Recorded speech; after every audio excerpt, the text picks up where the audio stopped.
আসসালামু আলাইকুম। সবাইকে শুভেচ্ছা।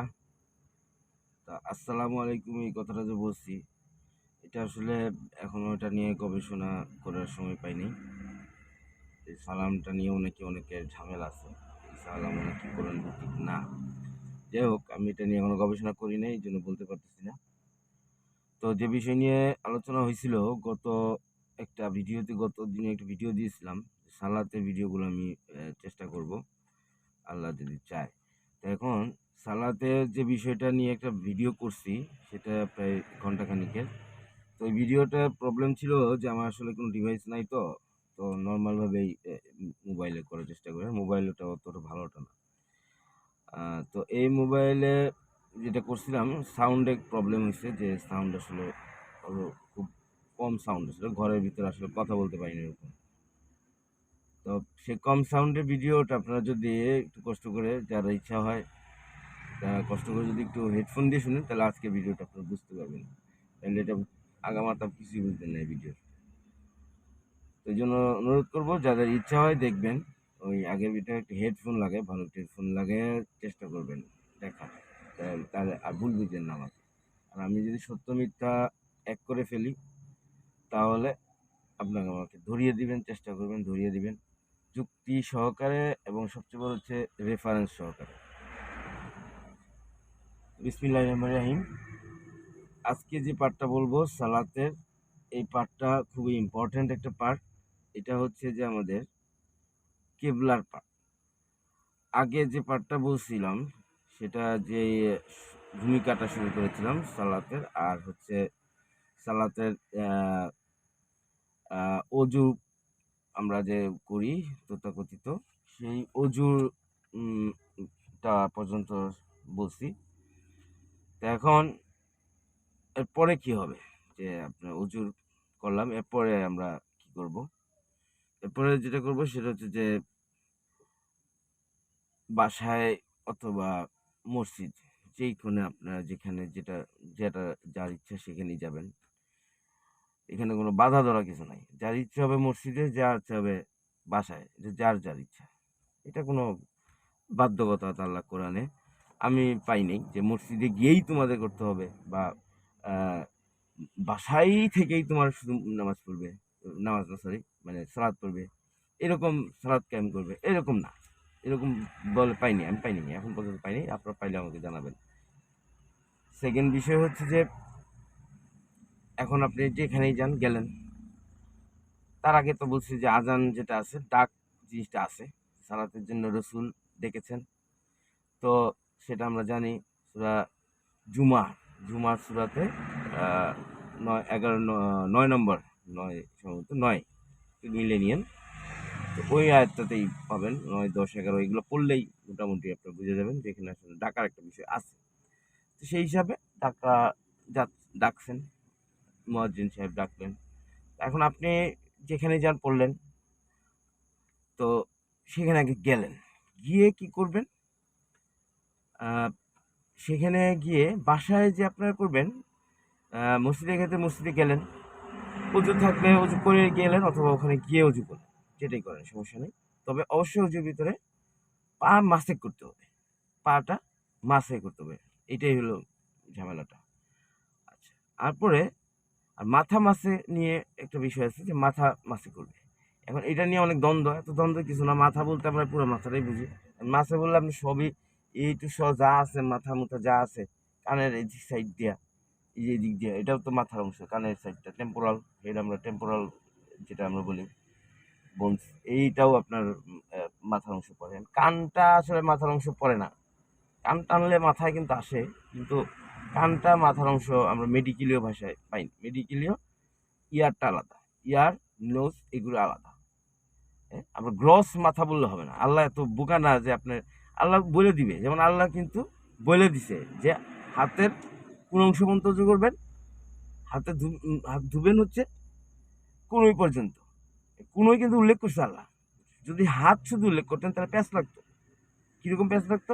যে হাত মানে কিন্তু মেডিকেলীয় ভাষায় এতটুক, এইটুক হচ্ছে হাত। এই যে এতটুক মানে হচ্ছে হাত, এতটুক মানে শুধু এতটুককে আমরা হাত বলি, কবজি পর্যন্ত, এটাকে মেডিকেলি ভাষায় হ্যান্ড বলি, মেডিকেলি ভাষা আবার বলতেছি, কিন্তু গ্রস ভাষায় না, মেডিকেলি ভাষায়। তো মেডিকেল ভাষা আমরা কি হ্যান্ড বলি। আর কোনো এই কথাটা মানে হচ্ছে এতটুকু ফোর আর্ম, এই যে এতটুকু হচ্ছে ফোর আর্ম, হ্যাঁ, এটাকে মেডিকেল ভাষায় ফোর আর্ম বলে। ওকে, তাহলে এই কোনোই বন্ধু যেহেতু বলেছে, তার মানে আমার ফোর আর্মটাও দিতে হবে, শুধু হ্যান্ড দিলে হবে। ওকে, আচ্ছা, নেক্সট আসেন। যেটা হলো পায়ে, পায়েও কিন্তু কোরআনে গিট লিখে দিয়েছে। এটা কেন গিট লেখার দরকার কি? পা বললে তো আমার বোঝার কথা না, কারণ মেডিকেলীয় অগ্রগতিতে আমরা কি, এটা মেডিকেল অগ্রগতিতে আমরা জানতেছি কি, যে পা বলতে শুধু ফুটের ইয়েতে বোঝায়, মানে ফুটের যেটা আমরা গিট বা টাকনু এই পর্যন্ত ফুট, গিট পর্যন্ত। এই গিট কথাটা কোরআনে লেখা আছে। পা বললে তো পুরা পাই বোঝায়, কিন্তু না, আপনারা করবেন কি, যে গিট যেটা, সেই গিট পর্যন্ত আপনারা ধরবেন। আমরা এখানে পা বলতে তো আমরা পুরো একটু ঠ্যাং বুঝাই, তাই না? যে আমার যে কোমরের যে ঠ্যাংটা ওই আনতে শুরু করে, ওই ঠ্যাংয়ের তো না, পুরো ঠ্যাং দিবেন আপনি না, গিট এইটাই হলো বিষয়। এখন আপনি সুন্নত পালন করতে গিয়ে এখন কুলিও করেন, যাই হোক, কুলি করার কথা নাই, কবজি পর্যন্ত প্রথমে হাত ধুয়ে লন, এগুলো নাই। এখন বোকার ছাগলরা হচ্ছে এগুলো প্রশ্ন করবে যে কবজি কি তাহলে ধুম না, গাধার বাচ্চা, যে তোমার তো হাত ধুইতেই কইতাছে, গাধার মতো তুমি হাত, তোমার এইটুক তো অটোমেটিক ধোয়া হয়ে যেতেছে, কোন এই পর্যন্ত দিলে তো এইটুকু অটোমেটিক ধোয়া হয়ে যেতেছে, গাধার মতো ওইটুকু করমুক লিগা, তাই না? ওটা গাধার আল বুঝিয়ে দিতেছে, ওটা গাধার মতো আমার করার তো দরকার নাই। ওটা এমনি স্বাভাবিক দৈনিক সারা খাবারের আগে হাত ধোয়া, এই তো নর্মাল নিয়ম, এটা তো, এটার জন্য কি কোনো বিষয় আছে? আচ্ছা, এরপরে আসেন কানের পিছনে মুছবেন টুসবেন নিয়ে ক্যাচ, তো ক্যাচাকেচির কিছু নাই। কানের পিছনে মুছবেন কি না, এটা তো কানের পিছনে যদি মুছতে কইতো, আল্লাহ তো কইতোই যে মুচালাবা এনে ই কইরা পরে মাছে কইরা মাথাটা আবার কানটা মুছবা, বলছে? বলে নাই, আল্লাহ কিন্তু বলে নাই। তার মানে এটা প্রয়োজন নাই আল্লাহর কাছে, কান মুছার আল্লাহর কাছে প্রয়োজন নাই। তোমার রসুলের ই করতে গিয়ে করো, সমস্যা নাই তো, এনে তার এনে কোনো বাধা দিতেছে না, কেউ কারো বাধা নাই না, আমিও কারো বাধা নাই, করেন তাই ইচ্ছা হবে। আপনি কান শুধু দেখেন, পুরো গোসল করে যান, গোসল করে প্রত্যেক ওয়াক্তে গোসল করে গিয়া মসজিদে যান, সমস্যা কি? অবশ্যই কোনো সমস্যা নাই, কোনোই প্রবলেম নাই। আমি বলতেছি কোরআন থেকে আমরা কি সেটা জানার চেষ্টা করতেছি, এই চেষ্টা, এইটার চেষ্টা।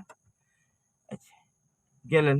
এখন কোরআনের 3 নম্বর সূরার আপনারা মরিয়মের আয়াতগুলা পড়বেন। সূরা মরিয়ম, উনাকে উদ্দেশ্য করে আল্লাহ যে আয়াতগুলো বলছেন, এগুলো হচ্ছে আপনার 39, 40 এরকম, 48, 38 এগুলা আয়াতগুলা পড়তে থাকবেন।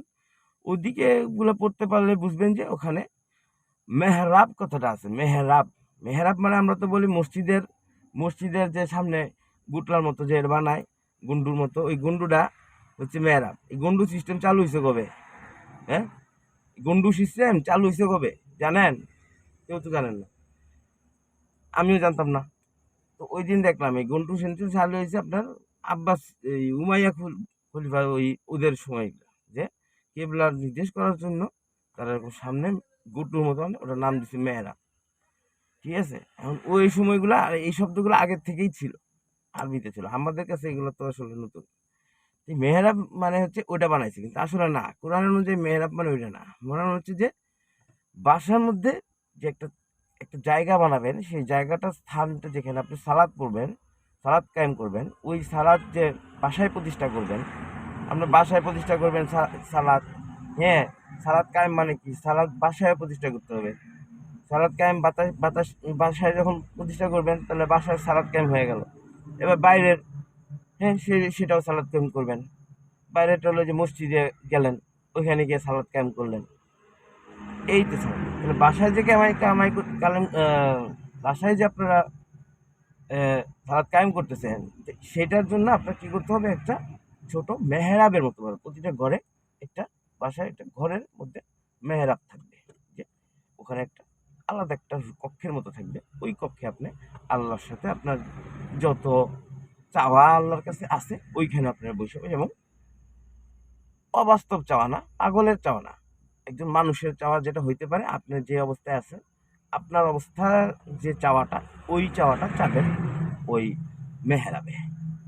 কোরআন অনুযায়ী 3টা ওয়াক্ত স্পেশালভাবে মেহরাব ওই সালাত করতে বলছে। ওয়াক্তর বিষয়টা যে আপনি করবেন কি, ওই যে 3টা ওয়াক্ত দিছে ওই সময়টা আপনার 3টা ওয়াক্ত কোরআন অনুযায়ী যেটা বুঝলাম আছে, ওই 3 ওয়াক্ত আপনারা পড়বেন।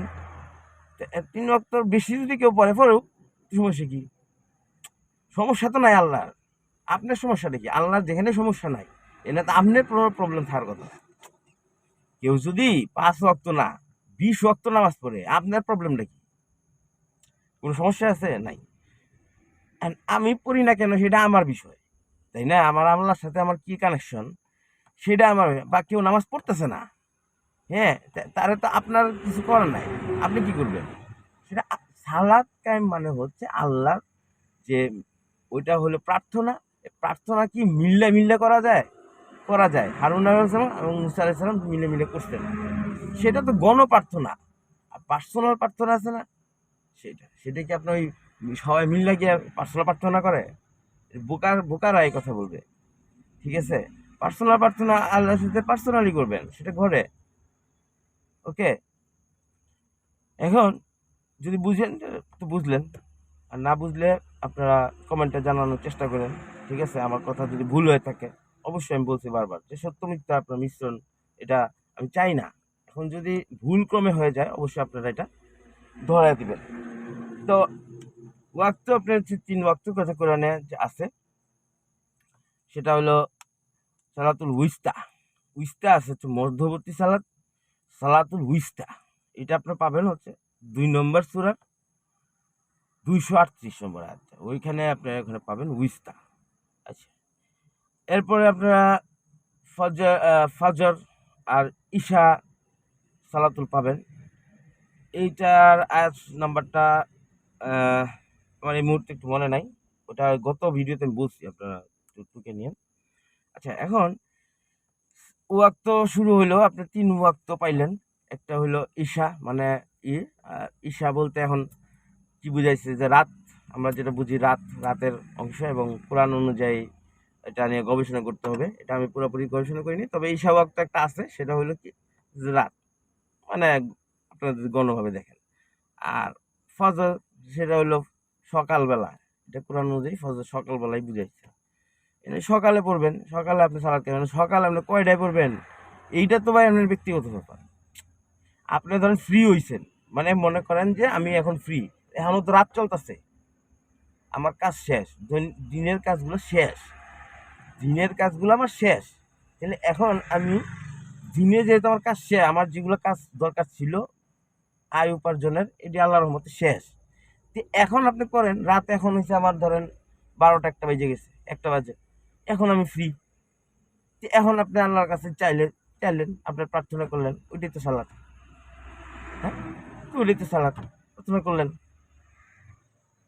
এরকম আপনি সকালে কইছে, সকাল তো ভোর তো আপনার শুরু হয় যে টাইম, এটা তো আল্লাহ তালা সিস্টেম, এখন আধুনিক যুগ দিয়ে দিছে আল্লাহ তালার, বৈজ্ঞানিক উন্নয়ন আছে। তো এই উন্নয়ন অনুযায়ী কি দেখতেছেন, টাইম একটা মানে সকালের ভোরের যে সূর্য উঠাটা, ওটাই তো ভোর। ওই সূর্য উঠাটার টাইমটা দেখলেন কখন? আর সূর্য ওঠার আগে যদি কেউ নামাজ না, সরি, সালাদ পড়ে, তো পড়লে সমস্যা কেমন? আপনার সমস্যা আছে নাই? আচ্ছা, আমার সমস্যা আছে নাই? আমারও সমস্যা নেই। কেউ যদি ভোরে 5টায় কে আপনি রাত 3টার সময় পড়ে, আমার কোনো আপত্তি নেই, আমার ভালো, কোনো সমস্যা নেই, পড়ুক। কিন্তু 3 ওয়াক্তের কথা বলছে, এই 3টা ওয়াক্ত আমি আপনাকে বললাম। এখন আপনারা 3 ওয়াক্ত পড়বেন, গেল। এখন আপনার 3 ওয়াক্ত না আরো পড়েন, 10 ওয়াক্ত, কেউ 2 ওয়াক্ত পড়ুক, কেউ 1 ওয়াক্ত পড়ে, এটা যার, এটা কোনো কোরআন অনুযায়ী। ভাই বারবার বলতেছি ভাই, হাদিসের ব্যাপার আসলে ভাই আমার সাথে ওইটা নিয়ে আমার সাথে ভাই আলাদাভাবে এটা আলোচনা করতে হবে। ওইটা গণভাবে আলোচনা করা সম্ভব না। অথবা যদি আমরা লাইভ কোনো প্রোগ্রাম করতে পারি, যে কেউ আমার সাথে লাইভ করে বলতে চান হাদিসের ব্যাপারটা, ওইটা বলতে পারেন আমার সাথে। কেউ যদি আগ্রহী থাকে আমাকে নক দিলেন, আমি এটা পার্সোনাল ভাই, এটা গণভাবে করতে চাই না। সেকেন্ড প্রশ্ন, সেকেন্ড জিনিস হলো যে আমরা এখন যে বিষয় বলছিলাম কেবলা, তাহলে এখন আমরা মেহরাব করে ওখানে আমরা কোরআনে মেহরাব বিষয়টা আসছে, এই মেহরাবটা বলেছি আপনার আলাদা একটা অংশ, যেখানে আপনার পার্টস, ঘরে একটা পার্টস, বা আপনি একটা মসজিদের ভিতরেও আপনি সুন্দর করে মসজিদ যেটা করলেন, মসজিদান যেটা বলা হয়েছে সেটা করলেন, কারণ গিয়ে ওখানে সালাত। এখন এখন তো প্রশ্ন তো এই জায়গায় প্যাচটা লাগে যে এটা আমার সারা জীবনের প্যাচ, ঠিক আছে, আগের প্যাচ ছিল না, রিসেন্টলি প্যাচগুলা লাগছে। প্যাচ কিগুলো যখন কোরআন আল্লাহ দিলে পড়াইতে চেষ্টা করতেছিলাম তখন এই প্যাচগুলো লাগছে, যে তা কোন দিক ফিরমু। তো কোরআনে আনসার খুবই সহজভাবে আছে, ঠিক আছে, খুবই সহজভাবে আছে।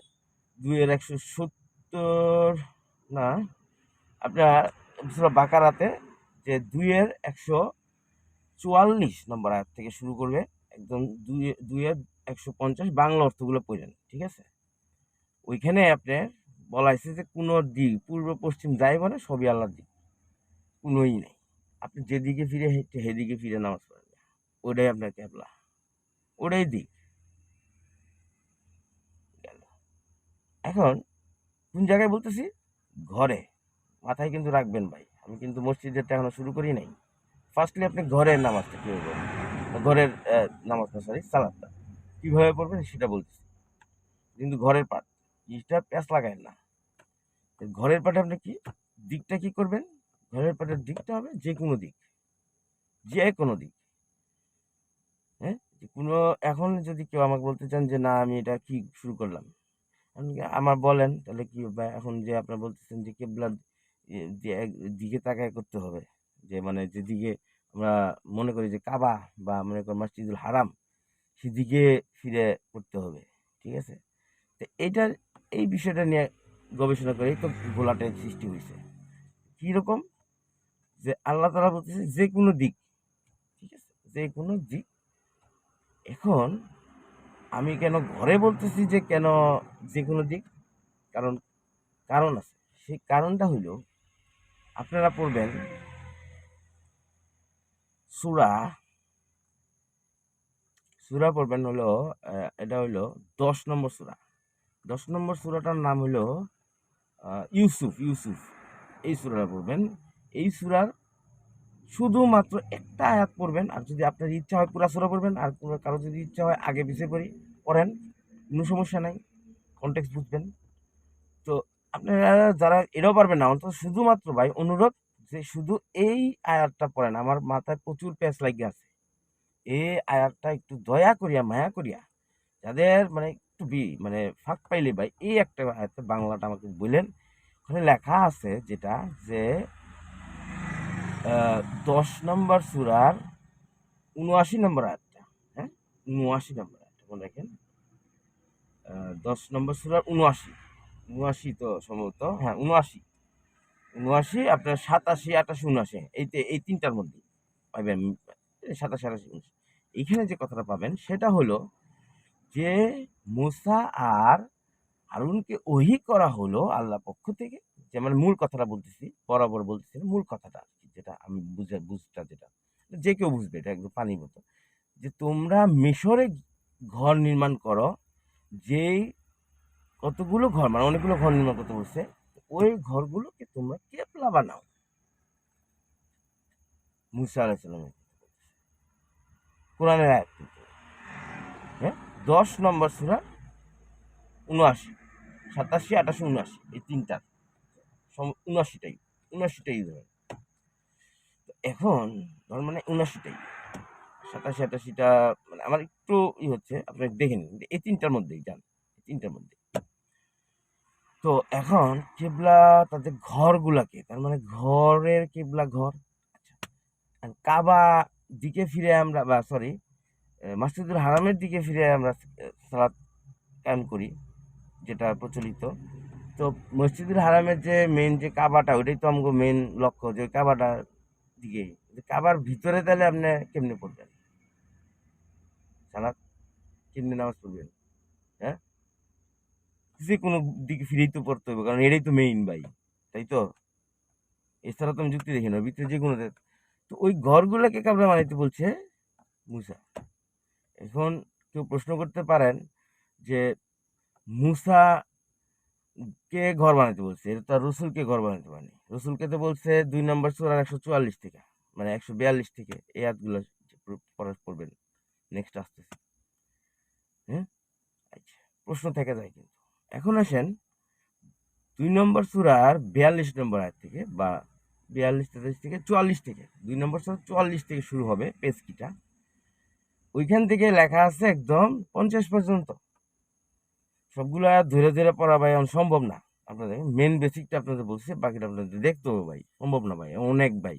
এটার প্রতিটা আরবির অর্থ দেখতে হবে, এটা প্রতিটা আরবির গ্রামার ঠিক দেখতে হবে। হ্যাঁ, বহু বচন, এক বচন, অনেক ভাই, এডি ভাই সম্ভব না। এডি আপনাদের মানে বলে বলে সম্ভব না, এটা নিজে দেখতে হবে। আচ্ছা, গেল সেইখানগুলোর মেন যেটা বলা হচ্ছে যে তোমরা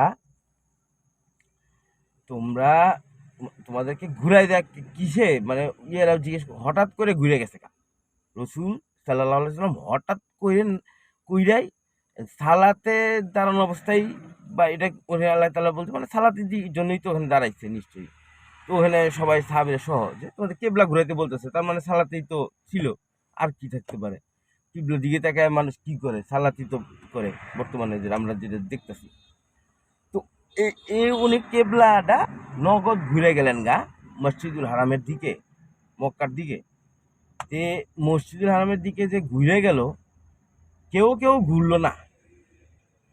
এখন ওইটাই কোরআনে বলতেছে যে ওই ওই আয়াতগুলোর মধ্যেই বলতেছে যে ওই তোমাদের তোমরা ওই আয়াত দেখবেন যে ওই যারা ঘুরলো না, তার মানে আশেপাশে লোক ছিল, তারাই বলবে, তারাই কিছুক্ষণ পরে বলতেছে যে কি কি রে ভাই, ঘুরে গেল কে? হ্যাঁ, ঘুরে গেল কে? তার মানে ওখানে কেউ কেউ আসলে সালাদ পড়তেছিল না, এটাও বলা যায়। তাই তো আয়াতের মধ্যে তো তাই বোঝা যায়।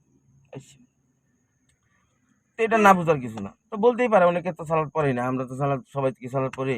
পড়েন তো। তো যারা পড়তেছিল না তারা দেখতে সালাদ করে, কি রে ভাই এটি ঘুরে গেল কে? যারা পড়তেছিল না তারা কে ছিল? মেইনলি ছিল ইহুদি, তারপরে কে? ইহুদি, তারপর অবিশ্বাসী, যারা আল্লাহকে বিশ্বাস করে না, পৌত্তলিক, এরা ছিল। তাই তো, যারা সালাদ তো অনেক আগের থেকেই ছিল, কেউ কেউ পড়তো কেউ কেউ পড়তো না, এটা তো বহুত আগের থেকেই। তো এখন ওই ওরা ওরা কি করতেছে, ওরা প্রশ্ন করতেছে তখন যে কি রে, কিসে তোমাদের এরকম ঘুরাই নিল? তখন আল্লাহ এটা কিন্তু সবাইরে জানায় নাই, এটা বুঝতে হইব ভাই, এটা বিষয় আছে, এটা তো রসুলকে আল্লাহ তারা বলতেছে, ও চিঠি তারা বলবে, এটা তুমি তখন কি আনসার দিবে তারা? তখন ওগুলা আনসার গুলা তো ওখানে বলতেছেন, আবার মনে মনে আল্লাহ রসুলের মনের মধ্যেও ঢুকাই দিতেছেন এটা, যে দেখো তুমি দুইটা কারণে এখানে এই করতেছে। একটা হচ্ছে যে ওরা যে ওরা যে কাবলার দিকে তুমি যাচ্ছ, ওটা হবে না, ওদের কেবলা তোমার কেবলা এক হবে না, কারণ ওরা সঠিক কেবলায় নাই, ওরা সত্য কেবলায় নাই, কিন্তু ওরা জানে ওরা সত্য নাই, এটাও আছে। যে তোমরা যদি ঘুরে গেছো এটাই সঠিক কেবলা। ওরা মসজিদ হারামের দিকে যে ঘুরে গেছো, তোমরা তো মসজিদুল আকসার দিকে ছিলা, তাই না? এটা তো অনুযায়ী বলতেছে যে অন্য দিকে ছিল তারা, মসজিদুল হারামের দিকে তারা ছিল না। তাইলে তাহলে মসজিদুল মানে অন্য একটা কিবলা যে মসজিদ, এটা তো আকসার কথার উল্লেখ নাই কোরআনে। মসজিদ আকসার দিকে যে ছিল এটা কিন্তু কোরআনে উল্লেখ নাই। কোরআনে উল্লেখ করা কি আছে? এক, তারা দিক ঘুরে নিছে, যে মসজিদ হারামের দিকে ঘুরে নিছে, তার মানে অন্য দিকে তারা ছিল, তাই তো। অন্যদিকে বলতে কি, তারা ছিল কোন দিকে? মসজিদুল হারামের দিকে, এই মসজিদ আকসার দিকে। এটা তো তারা, এটা তো খ্রিস্টানদের ইয়েতে পাওয়া যায়, তাই না? তারা কোন দিকে নামাজ পড়ে? প্রথম আমরা দেখি কি ইহুদিরা কোন দিকে নামাজ পড়ে, জানেন না? আচ্ছা, তাহলে দেখে নিন, ইহুদিদেরও নামাজ আছে, সালাত আছে, ওরাও কি করে? ইহুদিরা ওই যে ইয়ের দিকে, মসজিদ আকসার দিকে ফিরে তারা নামাজ পড়ে। তাহলে এই যে আকসার দিকে যে ফিরে ছিল, ওখান থেকে ফুট করে ঘুরে গেল, এই যে ঘোরাটা, এটা হচ্ছে বোঝার জন্য আল্লাহ তাআলা বলতেছে যে তোমাদের মধ্যে কে রসুলকে অনুসরণ করে না, এটার জন্য, এটা ইয়া সারাদের মেন উদ্দেশ্য, টার্গেট না। টার্গেট ঠিক করলো না, নামাজ এমনি ছাড়া ছিল। হ্যাঁ, ওই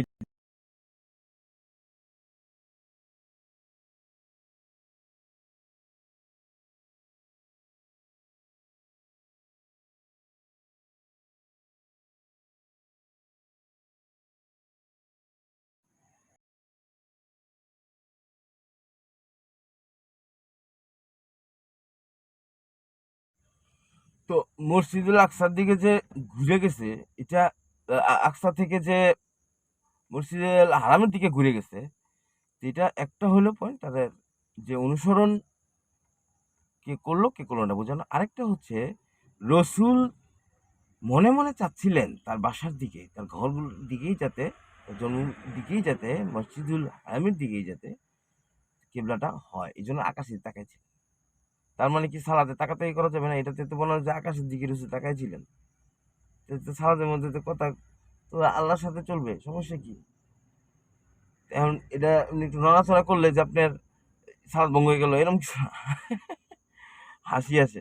তো এখন মনে করেন যে রসুল সাল্লাল্লাহু কিন্তু আকাশের দিকে চাইছেন, এটা আল্লাহ কোরআন লিখছে ওই আয়াতগুলোর মধ্যে 244 থেকে শুরু করে, ওখানে পাবেন, কিন্তু দেখেন বাংলা যে চায়া ছিলেন যে কখন মানে যাতে আল্লাহ কি করে তার মসজিদ হারামের দিকে, তার ঘরগুলোর দিকে, যেটা অরিজিনাল ওদিকে।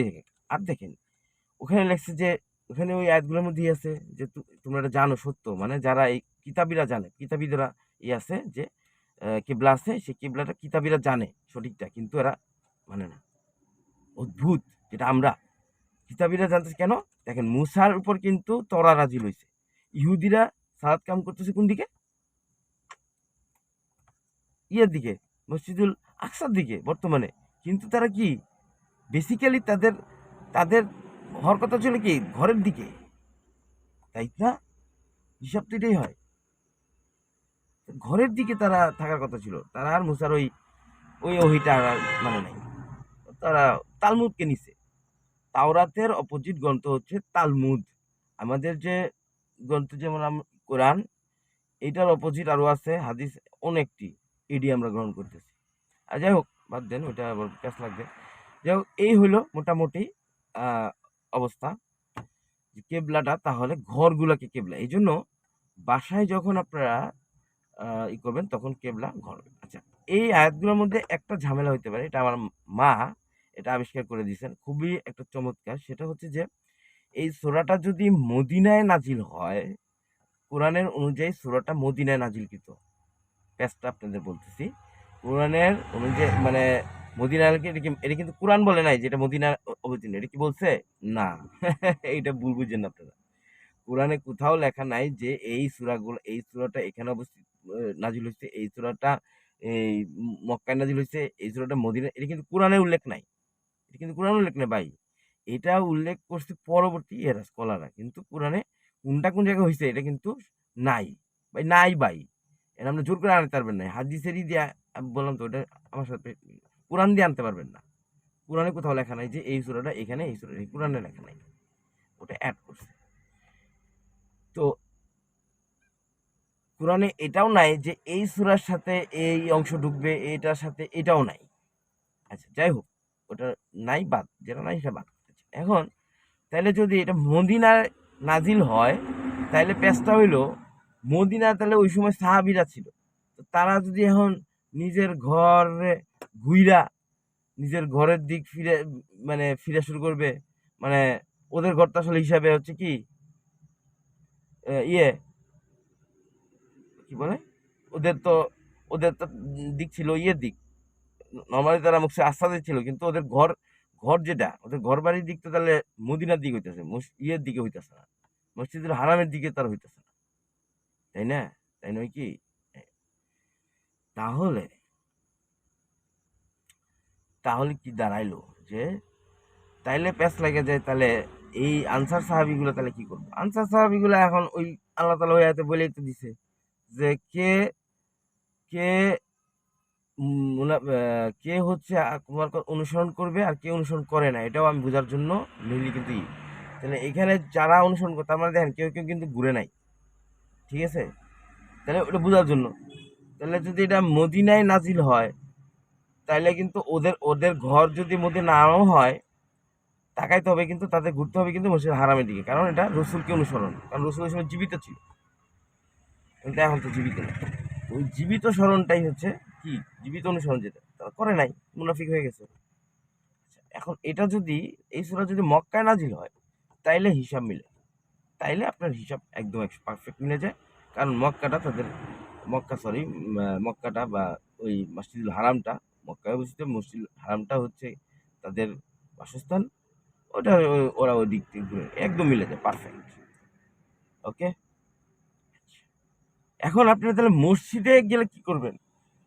এখন আমি যদি এই কথা বলি, আমাকে কাফের, মুরতাদ, নাস্তিক এগুলো বলতে পারেন, এটা আপনাদের ইচ্ছা বলতে পারেন, কিন্তু আমি কোরআন থেকে বলতেছি। তো ভাই এখানে বললে এখন আপনারা কোরআনকে অস্বীকার করবেন বলা যায়, কারণ আমার কথাটা দেখেন মিলছে কিনা, কোরআন আয়াতে দেখেন ভুল বলছি কিনা, বা হুজুরে বলেন, কোনো একটা হুজুরে বলেন আমার সাথে, ওই হুজুরে বলেন যে এখানে ভুলটা কি বলছি, বলেন কোরআন অনুযায়ী। হাদিসে আমি কিন্তু আগেই বলতেছি হাদিসে হিসাব আলাদা, তো আমি ভুলটা কি বলছি, এখানে কোনো ভুল আছে? দেখেন, দেখাই দেন, ভুলগুলো থাকে ওটা বললাম তো, দেখাই দেন, অসুবিধা নেই, দেখাই দেন। আচ্ছা, এখন তাহলে এখন আমার মসজিদ তো আসলে হওয়ার কথা ছিল এরকম না, আমরা যে মসজিদ দেখি এই স্টাইলে মসজিদ হওয়ার কথা নাই কোনোদিন না। মসজিদ একটা কমিউনিটির মধ্যে থাকবে, বাইত যেমন কাবা গৃহ যেটা বলি, সেই কাবা গৃহ তৈরি করছেন ইব্রাহিম আলাইসালাম, বাইত, তো বাইতের পাশে কি বলছে, ওদিকে সালাদ ই বলতেছে, মাকামে ইব্রাহিমের সালাদ কায়েম করতে বলছে, মাকামে ইব্রাহিমে। হ্যাঁ, তা জানানো যায় যেখানে তিনি নামাজ পড়তেন ওই জায়গাটাকে, মানে ঘরগুলাকে কেবলা। তো এই ঘরগুলো যদি কেবলা হয়, তো মসজিদের হারামের তো ওরা যখন লোক জনগণ বাড়লো, তোমরা সালাদ প্রতিষ্ঠা করতে হবে সমাজে, মানে কায়েম শুধু বাসায় থাকতে হবে না, প্রতিষ্ঠা করতে হবে। তারা কি করলো, যে তারা মসজিদে ব্যবস্থা, মসজিদেও আপনি কি করলো, একটা পাশে একটা মসজিদ, ঘরে ঝামেলা হয় অনেক সময়, মনোযোগ দিতে পারতেছে না, তো তারা একটা নির্জন স্থানে বা মসজিদে একটা ইহুদিদের সিনাগগটাকে আল্লাহ তাআলা সালাতুল মসজিদ, আমরা গত আয়াতে বলছিলাম, কিন্তু তার মানে ওইসব জায়গাতেও কিন্তু সালাত, তার মানে কি আপনি বাইরে একটা ঘর করলেন, তো ওই ঘরের দিকটা থাকতে হবে হচ্ছে আপনার বাসার দিকে, এইটা হলো বিষয়, এটা হলো পয়েন্ট। এখন ওখানে আপনি বর্তমানে যে ঘর, সেখানে যে আপনার যে মসজিদ, সেই মসজিদে যায় যদি আপনি আপনার ঘরের দিকে পড়েন, 100-100 মিলে যায় কোরআন অনুযায়ী, 100-100 কোরআন অনুযায়ী। এখন হাদিস অনুযায়ী ভাই মিলবে না, অতএব ভাই হাদিস যে আপনি যদি কোরআনের উপরে হাদিস নিয়ে আসেন, কোরআনের যে বিধান আছে এই বিধানটা বাদ দিয়ে যদি হাদিসের বিধান গ্রহণ করেন, বা এটা আপনি করতে পারেন করেন, ভাই আমার পক্ষে সম্ভব না। কারণ হচ্ছে আমি মান্য করি হচ্ছে আল্লাহ শরীক নাই, আল্লাহর বিধানেরও শরীক নেই। কথাটা বুঝতে পারছেন? অতএব যদি না বুঝেন তাহলে ভাই পার্সোনালি ফোন দিয়ে দিয়েন, ফোন দিয়ে আমি কিছু বলবো নি, তো সামনাসামনি দেখা করে কথা বলেন, ইচ্ছা যদি কারো থাকে। তো আমার কথাটা হচ্ছে আপনারা এই কেবলা পর্যন্ত আমি বললাম, এখন আপনারা চেষ্টা বুঝলেন, বুঝে না বুঝতে বারবার কোরআন আয়াতগুলো দেখেন, আল্লাহর কাছে দোয়া প্রার্থনা করেন, সালাত করেন আল্লাহর কাছে, যে আল্লাহ আমাকে বুঝার তৌফিক দান করেন। আমার বোঝা যদি ভুল হয়, আমার কাছে মনে হচ্ছে যে 100-100 যে এই বোঝাটা কোরআন অনুযায়ী এইটাই বুঝাইছে, কোরআন অনুযায়ী এইটাই বুঝাইছে। এটা আসলে এটার জন্য আমার কোনো বিখ্যাত কোনো কিছু গ্রন্থ পড়তে হবে না, কারণ কোরআনের ব্যাখ্যা কোরআনই, ঠিক আছে?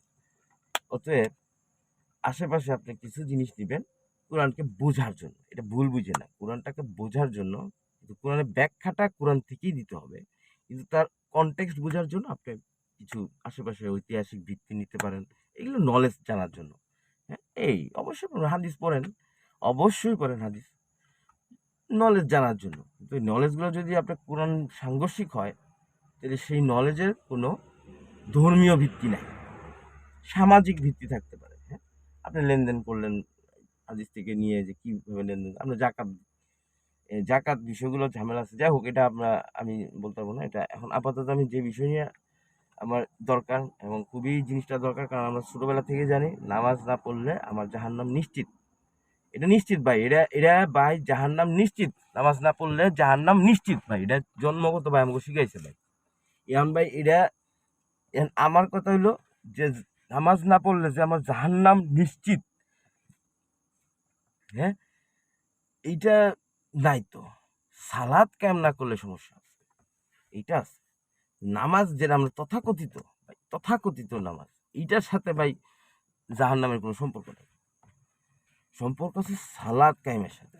সালাদ কায়েমটা না করলে ভাই ঝামেলা আছে, তাহলে আপনি সমস্যা পড়বেন, 100% সমস্যা পড়বেন কিয়ামতের ময়দানে। এটা আমারও প্রবলেম হবে যদি আমি সালাদ কায়েম না করি, তাহলে ভাই মানে সালাদ কায়েম যে আমি না করি, তাহলে ভাই আমার কিন্তু মৃত্যুর পরে প্রবলেম হবে হবে এটা হবে। কারণ হচ্ছে সালাদ কায়েমটা মূল উদ্দেশ্য। হ্যাঁ, সালাদ জিনিসটা তাহলে বুঝতে হবে, এটা ভালো মতো বুঝতে হবে, ভাষা ভাষা বুঝলে হবে না। অতএব আমি যে আমাদের যে আনুষ্ঠানিক সালাদ, সেই আনুষ্ঠানিক সালাদটা আপনাদেরকে বলতেছি। এটাকে অনেকে নাম দিয়েছেন আনুষ্ঠানিক সালাদ বলে, কেউ কেউ এটাকে আনুষ্ঠানিক সালাদ বলে। আনুষ্ঠানিক পাঠ যেটা গণপাঠ, এটা কিন্তু মসজিদ, শুধু মসজিদ না, গণপাঠ যেটা সালাদ, গণ গণ মানে আনুষ্ঠানিক বাদ দিয়ে আত্মিক, গণ বলতে আত্মিক, গণ মানে আপনি কিন্তু জনগণের মাঝে সালাত ওইটা না, আত্মার সাথে আল্লাহর সাথে যে আপনার সম্পর্কের যে সালাত, সেটা ওইটা হলো একেবারে পার্সোনাল, যে আনুষ্ঠানিকভাবে করলেন, সেজদা দিলেন, ওইটা যাই হোক, যেটা আমরা বলি দাঁড়াইলাম ধন্যবাদ। এছাড়া যখন ওখান থেকে চলে আসতাম, সালাত শেষ করলাম, যে শেষ করার পরে আল্লাহর স্মরণটা, যাই হোক ওই বিষয়টা পরে আলাপ করব। তো যাই হোক ওই সালাদটা আমরা পরে বিষয় নিয়ে আলোচনা করব। এখন আপাতত বুঝতে পারলেন যে দণ্ডায়মানটা, কিবলাটা আমার কি হবে। এখন এটার মধ্যে একটু প্রশ্ন রয়ে দিয়ে গেলাম আপনাদের, এই প্রশ্নটা ভাই আপনারা যদি পারেন আনসারটা আমার জোগাড় করে দিবেন কষ্ট করে ভাই, খুব উপকার হয়।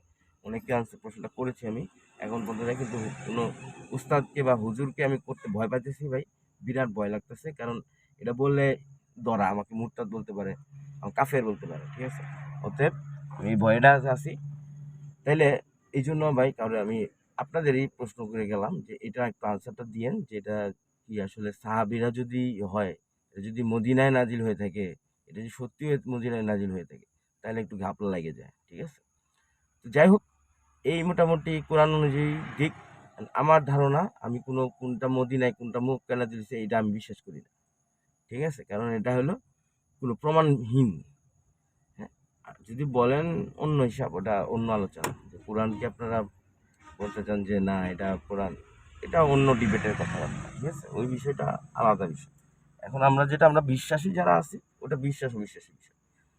এখন সবই আপনি বিশ্বাস অবিশ্বাস নিয়ে আসলে হবে না। হ্যাঁ, যে আমি বুখারি যা লিখছে বা ইয়েতে সবই আমি, ভাই এটা কোরআনে লেখা আছে যে ফিল্টার আছে, কোরআনে বলছে কেউ কোনো একটা কথা বললে ফিল্টার করতে বলছে। এটা কোথায় পাবেন এই একটা, এটা পাবেন হচ্ছে সূরা হুজুরাত, হুজুরাত। আচ্ছা, এটা পরে জিনিসটা জানা আমার নাই মনে হয়। তো দোয়া করবেন সবাই, আল্লাহর কাছে আপনারা একটু আমার জন্য প্রার্থনা করেন, সালাদ করেন যে আল্লাহ তাআলা আমাকে হেদায়েত দান করেন। সবাইয়ের কাছে অনুরোধ, দয়া করে আল্লাহর হস্তে আপনারা কোরআনটা, ভাই আমাদের জীবন প্রায় শেষ, তো কখন মৃত্যু হয়ে যায়, আল্লাহর কাছে কখন চলে যায় ঠিক নাই। এখন তো সময় থাকতে ভাই কোরআনটা নিয়ে একটু স্টাডি করেন। দুনিয়াবি বই নিয়ে অনেক স্টাডি করছি, যেগুলো খুব পেইনফুল। দুনিয়াবি যে বইগুলা অনেক পেইনফুল ভাই, এগুলা করা, এগুলো অনেক পেইনফুল ভাই। এটি বোঝা ভাই অনেক, মানে এত নলেজ নেওয়া আসলে অনেক মুশকিল হয়ে যাবে, অনেক কঠিন লাগে ভাই। কিন্তু কোরআনটা নিয়ে স্টাডি করেন, এটা করলে ভাই আমার একটা উপকার হইব, সেটা হলো আমার আত্মিক উন্নয়ন হবে। আর সবচেয়ে বড় বিষয় যে আহ, আমাকে বিশ্বাসী করা, আল্লাহ মানে বিশ্বাসী, আমি সঠিক বিশ্বাসের দিকে আল্লাহর প্রতি যেতে পারি। আসসালামু আলাইকুম, সবাইকে দোয়া প্রার্থনা, আমি সবাইকে আল্লাহর কাছে দোয়া করছি, সবাইকে আল্লাহ তাআলা মাফ করে দেন। আমাদের যারা আমার পিতা মাতা, আমার পিতা আহ, উনি গত হয়ে গেছেন, তো ওনার জন্য আসলে দোয়া করতেছি যে আল্লাহ যেন তাকে জান্নাত নসিব করে। আমার দাদা দাদি, দাদা নানি, তারা তারা শুয়ে আছেন কবরে, তাদের লাশ তো আর নাই, বডি এখন যেই পার্টে আছে সেটাই আল্লাহ তাআলা তাদেরকে, ওই পার্টের পরে যে আমাদের যে মিলিত হবে, ওই পার্টটা আসলে নাই। মানে কবরের যে আপনার এই আযাবের বিষয় আর ইয়ের বিষয়, কবরে শান্তি দেওয়ার জন্য দোয়া করার কোনো মানে হয় না, ঠিক আছে। কবরের পার্টি নেই, আর যাই হোক, এখন যাতে তারা জান্নাত পান, কিয়ামতের মধ্যে দেখা হয়। আসসালামু আলাইকুম।